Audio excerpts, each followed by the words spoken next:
Elias Carter never thought he would see another sunrise again. Not after the fall of Earth. Not after the smoke and the silence that swallowed his home forever. For months he had lived among the stars, drifting between wreckage, between alien ships, between memories he tried so hard to forget. He was one of the last survivors of the human evacuation fleet. The rest of his crew had died during the jump through hyperspace. His ship had been caught in a strange alien field and dragged to a planet that glowed like silver from orbit. He expected death. He expected torture. What he found was something far stranger. The soldiers who captured him were tall and shining like living statues. Their armor reflected light like liquid metal, and their eyes glowed with a soft blue hue. They didn't speak his language, but they seemed curious rather than cruel. He was brought through towering, crystal gates into a vast palace that shimmered, like glass under twin suns. It was there he met her, the Queen of the Threxy. Dominion. Queen Lyrana. She was unlike anything Elias had ever seen. Her skin shimmered like moonlight and her hair flowed like silver smoke. Her golden eyes glowed softly, not cold like the others, but warm, alive. When she looked at him, Elias felt as if the universe itself had turned its gaze upon his fragile human form.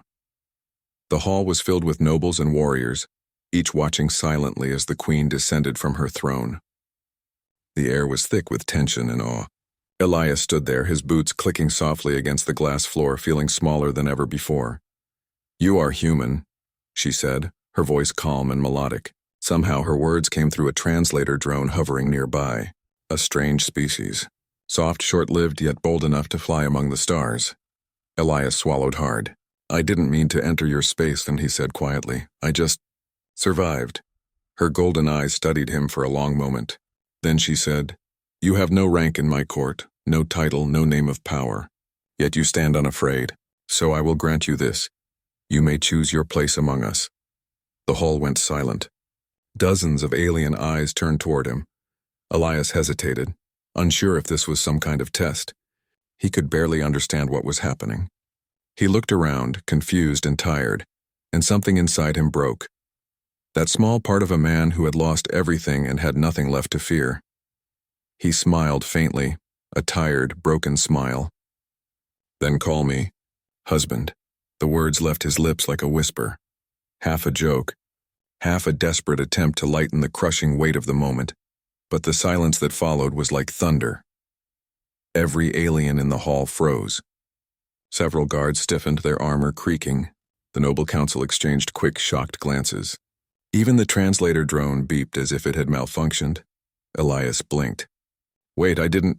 But before he could speak again, Queen Lyrana stepped forward. She tilted her head slightly, her expression unreadable. "Husband," she repeated slowly as if tasting the word. "A bond of equality. A title of shared power and loyalty." Her gaze softened, just barely. "Your kind binds their hearts to this word, do they not?" Elias didn't know what to say. "It's not... yes, but it's just a saying." She raised a slender hand, silencing him. "Then it is decided." A ripple of shock moved through the room. The nobles whispered in disbelief. Elias felt the ground tilt beneath him. "From this day forward," the queen declared, her voice ringing through the hall, "the human shall be known not as a prisoner nor a servant, but as my consort. My chosen, my husband." The hall erupted into chaos. Some shouted in outrage, others bowed in disbelief.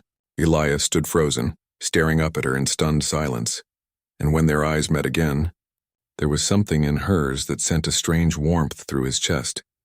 Curiosity, amusement, and something he could not yet name. For the first time since the end of Earth, Elias didn't feel like a lost wanderer. He didn't feel broken, he felt chosen. The throne room was still echoing with the queen's words long after she had left. Elias Carter stood there in stunned silence, surrounded by dozens of alien nobles whispering in disbelief. Some looked at him with disgust, others with shock, and a few with curiosity. A human, a husband to the Queen of Threx? It sounded like madness. But to the Threx, the queen's word was law. No one dared to question it. The guards escorted Elias to a chamber within the palace. Everything around him shimmered. Walls of translucent crystal, lights that floated like tiny stars, and the air filled with a soft hum as if the whole place was alive. It was beautiful but cold. He sat alone on a strange metal chair trying to understand what had just happened. Husband, he whispered to himself, still in disbelief. He had said it as a joke, a desperate, tired man trying to make light of his fate. But she had meant it. When the door opened, 2 alien attendants entered. Their faces were unreadable. They carried a robe made of silver cloth that shone faintly. "The Queen has ordered this for you," one of them said in a soft mechanical translation. Elias hesitated. "I don't need royal clothes." "The Queen's order is not a request," the other replied calmly. They placed the robe on his shoulders and bowed before leaving. Elias stared at his reflection in a polished glass wall. He looked strange, a simple human wearing a garment that belonged to rulers and legends. Later that evening he was summoned again to the Grand Hall. Queen Lyrana sat upon her throne surrounded by her advisors. Her gaze turned toward him and the room fell silent. "Approach," she said gently. Elias walked forward slowly, his heart thumping. He still didn't know if he should bow, salute, or just stand still. He felt out of place in every possible way. The Queen studied him for a long moment. "You seem troubled, Elias of Earth." He took a deep breath. "Your Majesty, I think there's been a misunderstanding. When I said husband, I didn't mean it literally." A faint smile touched her lips.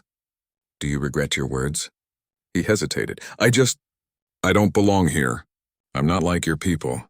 I don't understand your ways, your customs. I'm just a man trying to survive."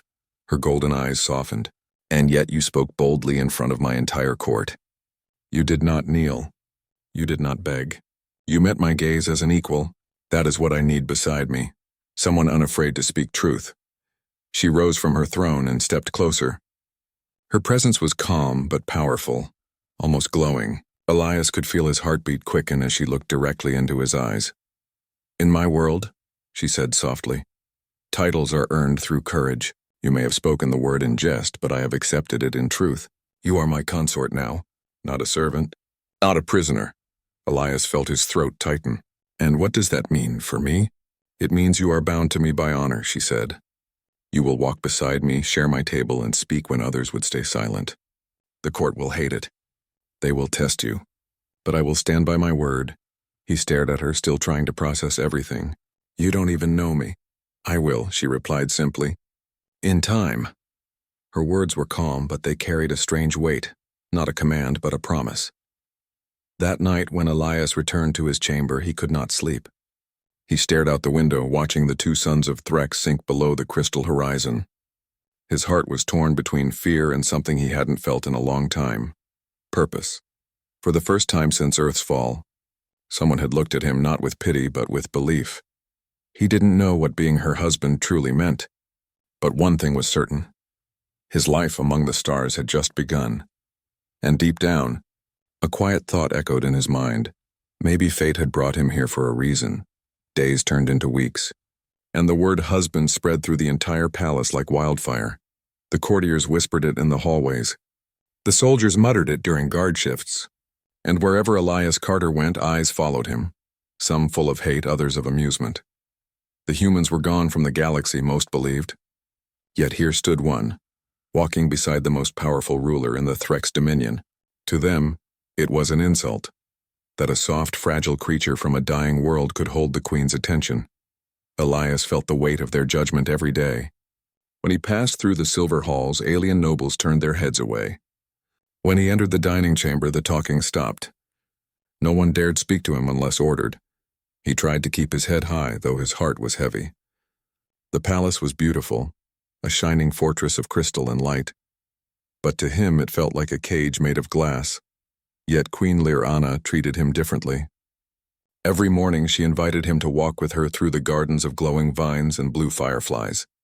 She asked him about Earth, about oceans, about music, about love. "What did your world sound like?" she asked one morning as they watched silver birds fly across the sky. Elias smiled faintly. "It sounded alive. Wind through trees, waves hitting rocks, laughter in the streets. We didn't know how lucky we were." The Queen looked thoughtful. "My people do not laugh. Not truly. They obey, they fight, they serve. But joy, that is a language we lost long ago." Elias turned to her gently. "Then maybe it's time someone teaches them again." Her golden eyes met his, and for a heartbeat her proud face softened. There was something almost human in her expression, a quiet longing hidden beneath centuries of command. But outside that peaceful garden, the palace grew colder. The queen's generals gathered in secret chambers. The high priest muttered that the human was a curse. They said he had bewitched the queen, clouded her wisdom with strange earth emotions, and the courtiers began to test him. During the council meetings, they questioned his every word. "Why does the human speak?" one noble hissed. "He has no place here. He is not one of us," another added. "His tongue is too soft for war." Elias tried to stay calm. "I only offer what I know," he said softly. "You speak of conquest and control, but peace is stronger. It lasts longer." They laughed at him, their voices sharp and cruel. But the queen raised a hand, silencing the room. "You mock him," she said coldly, "yet he speaks a truth you cannot see. Power is not only in strength, it is also in the heart that dares to care."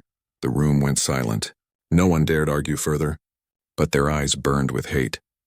Later that night, Elias sat alone in his quarters. He looked out at the alien stars, feeling both proud and broken. He had spoken honestly, but he knew he had made enemies. He thought about Earth, about how humans used to argue and fight, but always found a way to stand together. He missed that. He missed belonging somewhere. The door opened softly and Queen Lyrana stepped inside. Her expression was calm, but her eyes glowed faintly, reflecting concern. "They will not accept you easily," she said. Elias nodded. "I didn't expect them to." "You spoke bravely today," she continued. "Few have ever spoken against my counsel and lived to tell of it." He gave a small smile. "Guess humans are good at doing stupid things." For a moment she stared at him, then to his surprise she laughed. It was soft, like the sound of wind chimes, something her people probably hadn't heard in centuries. "I begin to understand your kind," she said quietly. "You face danger with humor, pain with hope." "It is strange, but it feels right." Elias felt warmth rise in his chest. "Maybe that's what being human means." The queen nodded slowly. "Then perhaps, Elias of Earth, I will learn to be a little human too." He looked at her in silence. The alien ruler who had all the power in the world, yet was learning something new from a man who had lost everything. And as the stars glowed outside their window, Elias realized something. He wasn't just surviving anymore, he was changing this world. One heartbeat at a time. The days of uneasy peace did not last. The palace had grown quieter around Elias.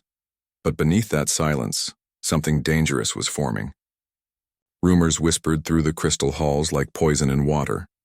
The generals who once bowed to their queen now met in secret chambers, speaking words they dared not utter aloud. They believed the human was weakening their ruler, twisting her mind with foolish earth ideas about peace and compassion. To them, Elias was not a consort, and he was a threat. Elias could feel the change. The glances from the guards grew colder. The courtiers who once mocked him now avoided him completely. At night, the palace corridors felt darker, emptier, like the building itself was holding its breath. He didn't tell the queen. He didn't want to trouble her. She already carried the weight of an empire on her shoulders. But the queen, being who she was, noticed anyway. "You are quieter lately," she said one evening as they stood on the balcony, watching the twin moons rise. Elias tried to smile. "Just tired, I guess." She studied him for a long moment. "They whisper against you," she said softly. "Do you think I do not hear it?" He looked away. "I didn't want to make it worse." "You could never make it worse," she said firmly. "But their fear, that is something I must control." There was strength in her voice, but Elias could sense the hurt beneath it. For all her power, she was still a leader surrounded by those who doubted her heart.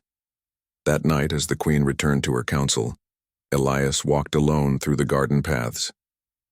The glowing plants swayed under the cool breeze, and silver lights floated in the air like fireflies. It should have been peaceful. But something felt wrong, a faint sound and a whisper of movement. Before he could turn, a cold blade pressed against his throat. A figure in dark armor appeared behind him, another stepping out from the shadows ahead. Their eyes gleamed like blue fire. "You have brought shame to our queen," one of them hissed. "You have polluted her with weakness." Elias froze. "If you're angry at someone, be angry at me, not her." The alien's voice was sharp. "Your existence insults her throne. You are a disease that must be removed." The blade moved, And then everything stopped. A sudden gust of burning energy filled the air, freezing the assassins where they stood. A wave of golden light rippled across the garden, and every glowing plant bent toward a single figure walking through the mist.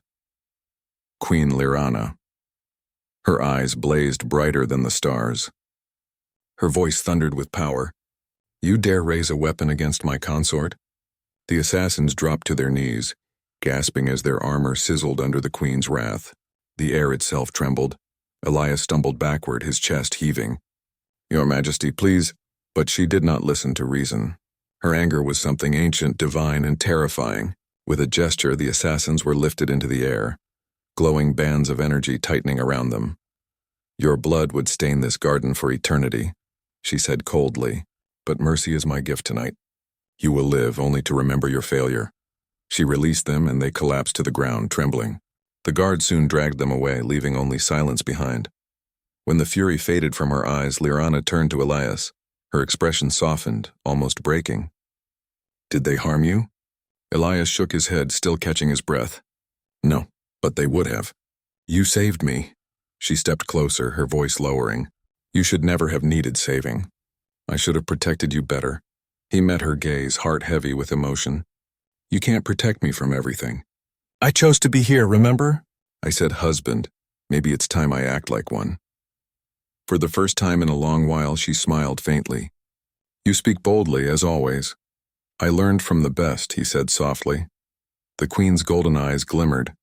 "Then hear this, Elias of Earth. From this day forth you are not a guest nor a token of peace. You are mine, by my law, by my word, and by my heart. No blade shall touch you without facing my wrath." Elias stood there unable to speak, his chest tight with emotion. She had meant every word.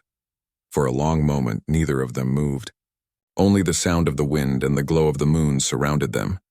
And deep in that alien garden, a bond stronger than any oath was forged. Not of power or politics, but of something far more human: trust. After that night in the garden, everything changed inside the Crystal Palace. The news of the attack spread quickly, and so did the Queen's reaction. Everyone knew now. The human was not just a passing curiosity. He was under the Queen's protection. He was her chosen. The guards no longer turned their backs on Elias Carter. The nobles no longer dared whisper insults when he walked by. But the silence that replaced their hatred felt just as heavy. It was the silence of fear. Queen Lyrana, however, seemed calmer than before. Perhaps it was because she had made her choice clear, or perhaps because Elias had stood there unafraid, even when death had come for him. From that day, she began to include him in her council meetings. The room was always filled with powerful beings, generals, priests, advisors, all staring at the lone human among them. But when he spoke, the Queen listened. One morning, during a meeting about expanding their borders, Elias leaned forward and said quietly, "What if instead of taking more, you gave?" The room froze. One of the generals sneered. "Give to our enemies?" Elias looked at him calmly. "On Earth we learned something. You can control people through fear, but you can only lead them through hope. You don't need to conquer everyone. Sometimes peace makes you stronger." The Queen's golden eyes lingered on him. Slowly she nodded. "A strange idea," she said softly, "but perhaps a necessary one." From that day, her orders began to change. Instead of demanding tribute, she offered trade. Instead of ruling through war, she sent emissaries with promises of alliance. The Threx Dominion, known for centuries as conquerors, began to be called something new: the Empire of Balance. And the courtiers knew exactly who had started that change. When the meetings ended, and the palace emptied, Elias often found himself standing beside Lyrana on the high balcony. She rarely spoke then. She simply watched the sky, her face calm and unreadable. One evening, the light of two suns painted her in gold and silver. She turned toward him and asked softly, "Why do you help me, Elias of Earth?" "You owe me nothing," he smiled faintly. "Because you gave me something no one else did after Earth fell, a reason to live." For a long moment, she said nothing. Then her voice turned quiet. "And if I told you that reason was you?" Elias felt his breath catch. The words were simple, but they carried the weight of 1,000 galaxies. He looked at her, the ruler of 1,000 worlds. And yet in that moment she looked almost human. "I don't know what to say," he whispered. "Say nothing," she replied gently. "Just stay." The silence that followed was peaceful. The stars reflected in her eyes, and for a brief moment Elias forgot he was light years away from his home. He forgot that he was just a man who had once drifted among ruins. All he saw was her, strong, graceful, and heartbreakingly lonely beneath her crown. As the weeks passed, their bond deepened. They shared stories of their worlds, his of oceans and laughter, hers of endless duty and solitude. She began to laugh more often, softly, awkwardly at first, like someone learning how to breathe again. The palace guards began to notice it too. Their queen smiled more, her voice gentler, her anger rarer. Some whispered that the human had bewitched her. Others said he had healed her. One night, as the stars shimmered above the palace gardens, Lirana turned to him and asked, "When you said the word husband, did you mean it?" Elias hesitated, his heart beating fast. "At first, no," he admitted. "I said it because I thought I was about to die. But now," he looked at her and his voice softened. "Now I think I do." Her golden eyes glowed with emotion. She reached out and placed her hand gently on his chest, feeling the steady beat of his heart. "Your heart," she whispered. "It beats faster than mine." He smiled faintly. "That's because I'm human." Her expression softened even more. "Then may it never stop beating, Elias of Earth." In that quiet moment, surrounded by starlight and silence, an alien queen and a human survivor stood side by side, no longer as ruler and subject, but as something far deeper. And though no words were spoken, they both knew the truth. The line between duty and heart had already vanished. East never lasts forever. The Threx dominion had begun to change under Queen Lirana's rule. Trade routes opened, enemies turned to allies, and fear gave way to quiet hope. But peace always draws the attention of those who feed on chaos. Far beyond their borders, the Vorn Empire watched in anger. For centuries, the Threx had been their rivals. When they saw mercy replacing conquest, they saw it as weakness, and so they prepared for war. The news reached the palace one cold morning. A messenger, trembling and breathless, knelt before the queen. "The Vorn fleets have entered our outer systems," he said. "They are burning colonies that refuse to fight for them." The throne room fell silent. The nobles looked at each other in fear. Queen Lirana rose slowly from her seat, her golden eyes glowing with calm fury. "Then they have chosen death," she said softly. Elias stood beside her, his jaw tight. He had seen war before. On Earth, it had taken everything he loved. He never wanted to see it again, but he could not turn away. That night, as the queen prepared her fleet, Elias went to her chamber. She stood near the window, wearing armor that shimmered like molten light. For the first time, she looked less like a ruler and more like a warrior born from the stars. "You should stay behind," she said quietly without turning around. Elias smiled faintly. "And let my wife go to war alone? Not a chance." She looked over her shoulder, her lips curving into the smallest smile. "You call me wife now?" He shrugged.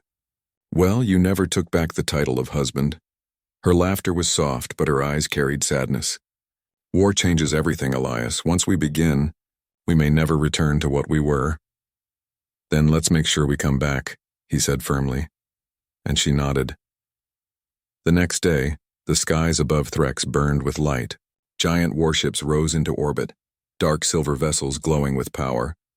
The Queen's fleet, the most powerful in the known galaxy, moved like a tide of fire. Elias stood on the command bridge beside her. He wore armor made by her royal smiths, not grand but strong. On his chest, the crest of the Queen shone proudly. Two intertwined symbols, the Threx Phoenix and the Blue Earth insignia. As the fleet entered the war zone, Elias felt his stomach twist. He had fought before, but this was different. These soldiers didn't fight for domination. They fought for her, for their queen who had given them hope.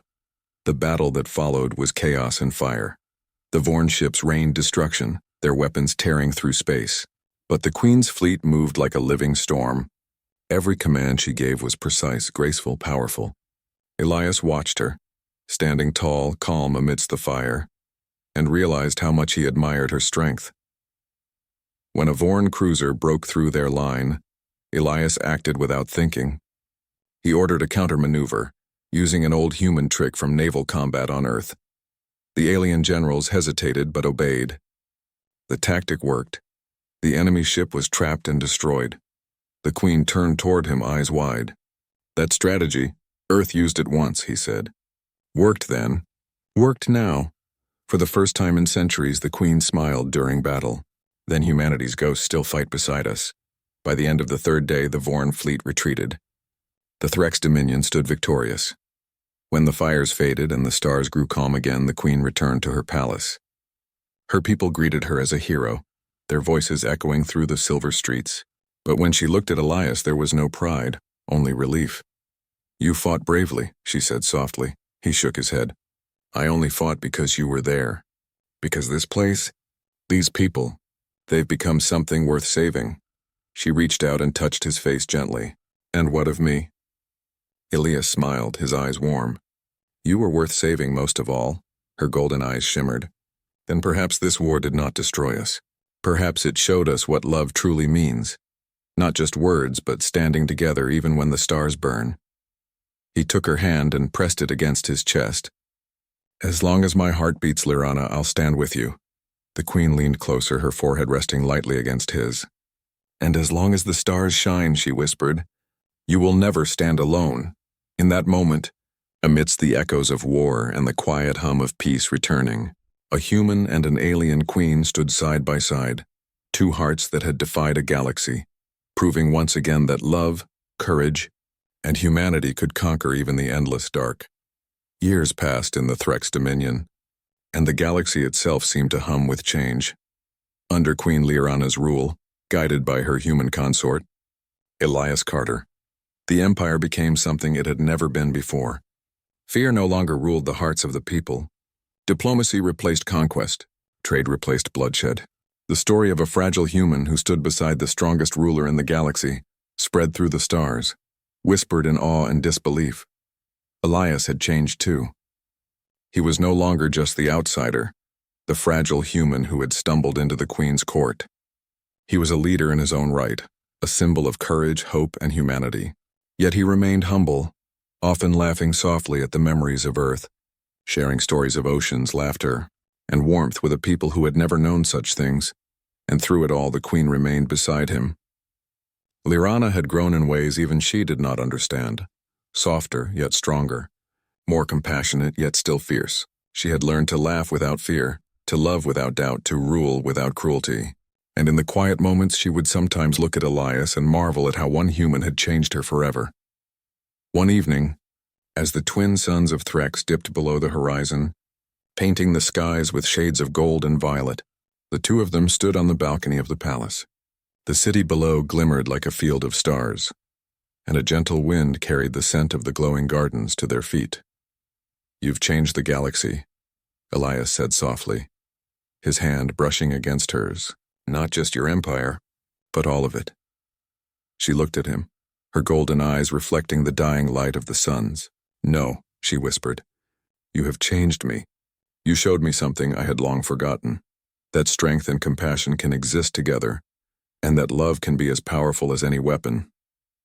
He smiled faintly, squeezing her hand. I never thought I would belong anywhere again. But with you, I feel like I've finally come home. For a long moment, they simply stood there, letting the wind and the light carry them. Then Lyrana spoke, her voice trembling ever so slightly. Do you remember the first day we met, Elias? He nodded. I said husband without knowing what it meant, and you meant it. Her lips curved into a soft, tender smile. Yes, I meant it, and I always will. Elias felt a warmth in his chest he had never known before. Not from power, not from victory, not from survival, but from love. Real, quiet, enduring love. The palace behind them was quiet now, the halls empty, the court at rest. But in that stillness, a story had been written, the story of a human who had walked among aliens, of a queen who had dared to choose her heart, and of a bond that would echo across the stars for generations. Do you think the others will ever understand us? Elias asked softly. Perhaps not, Lyrana replied, resting her head gently on his shoulder. But it does not matter. What matters is here with us. Here in this moment we are complete. He wrapped his arm around her, feeling the steady warmth of her body against his. Then let us promise, he said, that no matter what comes, we face it together. Always. Her golden eyes lifted to meet his, shining with emotion and certainty. Always, she whispered, and as the twin moons rose, casting silver light over the crystal city, the human and the alien queen stood together, not as ruler and subject, not as legend and mortal, but as two souls from different worlds bound forever. In the centuries to come, stories would be told of their courage, their love, and the hope they brought to a galaxy that had long forgotten what it meant to care. But for Elias and Lyrana, it was never about fame or legacy. It was about a quiet truth, that even in the cold, endless expanse of stars, humanity, love, and courage could shine brighter than any empire. And in the end, that was enough. The end.